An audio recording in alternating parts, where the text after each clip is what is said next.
চটজলদি তৈরি হয়ে যাওয়া এক স্যান্ডউইচের রেসিপি। যারা কলকাতার কলেজ স্ট্রিটের কফি হাউসে গেছেন তারা কিন্তু এই স্যান্ডউইচটাকে খুব ভালো করেই চেনেন। এই স্যান্ডউইচ বানাতে এখানে আমি নিয়ে নিয়েছি হাফ কাপ মতন মাখন, 4টে সেদ্ধ করে রাখা ডিম, স্বাদ মতো নুন আর গোলমরিচ।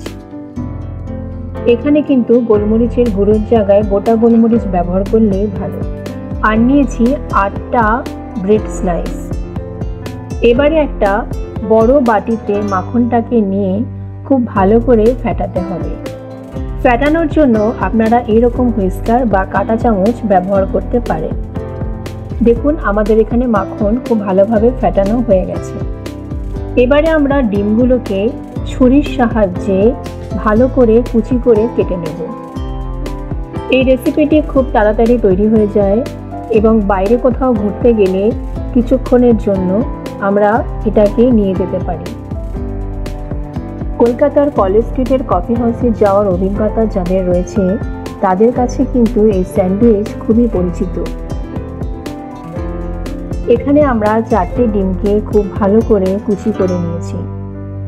এবার যে পাত্রে মাখনটা ছিল সেই পাত্রে আমরা ডিমের কুচিগুলোকে দিয়ে দেব। স্বাদ মতো নুন দেব আর গোটা গোলমরিচ হামানদিস্তাতে দিয়ে ভালো করে থেতো করে আমরা দিয়ে দেব। গোলমরিচের গুঁড়ো ব্যবহার করতে পারেন, কিন্তু গোলমরিচ এইভাবে থেতো করে দিলে একটা খুব সুন্দর গন্ধ থাকে।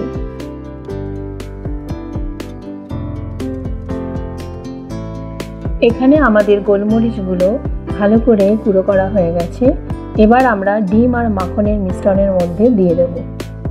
তারপর একটা চামচের সাহায্যে খুব ভালো করে মিশিয়ে নেব। চামচের পেছনের দিকটা দিয়ে একটু ভালো করে চটকে চটকে মিশ্রণটিকে একটু স্মুথ বানিয়ে নিতে হবে।